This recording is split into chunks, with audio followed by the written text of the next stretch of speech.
સ્થાનિક સ્વરાજ્યની ચૂંટણી માટે તમામ રાજકીય પક્ષો પ્રચાર પ્રસારમાં તો લાગી ગયા છે, પરંતુ નેતાઓની ચિંતા આ વખતે ગરમીએ વધારી દીધી છે. કારણ કે ગરમીના કારણે દિવસે 12 વાગ્યા પછી મતદાનની ટકાવારી ઘટી શકે છે. ત્યારે અત્યારથી ચિંતિત નેતાઓએ વધુ મતદાન માટેની તૈયારીઓ શરૂ કરી દીધી છે. કેવા પ્રકારની તૈયારી, આવું જાણીએ.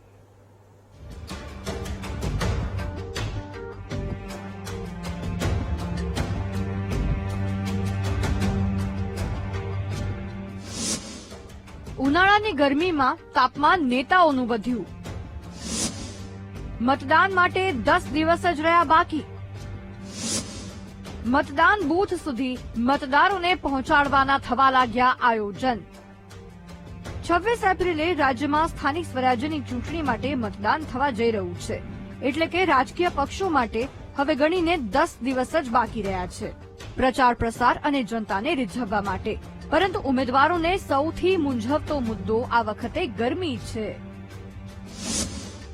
રાજકીય પક્ષો વધુ મતદાન માટે કરી રહ્યા છે આયોજન. બપોરના 12 થી 5 વાગ્યાના સમયમાં ઓછા મતદાનનો ડર. ગરમીની સાથે સાથે લગ્નની છે સીઝન. મતદારોના સંપર્ક માટે અત્યારથી જ બેઠકો શરૂ. ગરમી અને લગ્નની સીઝન વચ્ચે ચૂંટણીને લઈને ઉમેદવારોની ચિંતા કેવી છે તે પણ સાંભળો. હા, ગરમીની અસર ઇલેક્શન ઉપર એવી છે કે લોકો અત્યારે 11 વાગ્યાથી બહાર નીકળતું નથી કોઈ.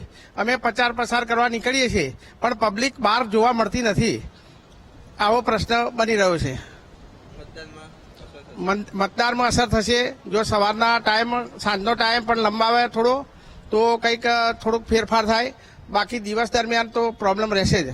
જેટલું બી વહેલું બને એટલું વહેલું વોટિંગ કરાવી દઈશું. અમે સવારેથી લઈને 12 વાગ્યા સુધી 50%ની ગણતરી છે. 50-60% તો અમે પહેલા જ કરાવી દઈશું જે અમારા એરિયાનું છે. ઉમેદવારો પણ ચિંતિત છે. હાલ પ્રચાર પ્રસાર પણ સવારે 8 વાગ્યાથી 12 વાગ્યા સુધી અને સાંજે 5 વાગ્યા પછી જ થઈ રહ્યું છે. જો કે બીજી તરફ રાજકીય પક્ષો પણ મતદાનને લઈને ચિંતિત છે અને અત્યારથી જ મતદાન માટે આયોજન કરી રહ્યા છે.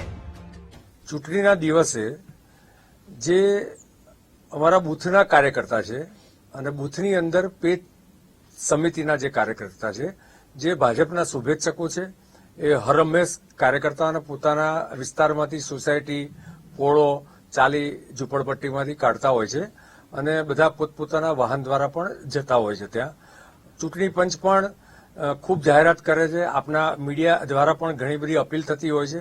એટલે મતદારો ઉત્સાહભેર ભાગ લેશે એવો મને વિશ્વાસ છે. અને જ્યાં સ્લીપ કઢાવવાની છે બૂથ ઉપર ભારતીય જનતા પાર્ટીના, ત્યાં અમે છત્રીના બધી વ્યવસ્થાઓ પણ રાખી છે જેથી ગરમી ન લાગે. હાલ તો તમામ રાજકીય પક્ષો પોતાના કાર્યકર્તાઓની સાથે સાથે ઉમેદવારો અને આમ જનતા અંગે પણ વિચાર કરી રહ્યા છે. તેવામાં આ ઉનાળાની ગરમી રાજકીય નેતાઓનો પારો કેટલો વધારે છે તે જોવું રહ્યું. કેમેરામેન પ્રવીણ વાઘેલા સાથે પાર્થ જાની, વીટીવી ન્યૂઝ, અમદાવાદ.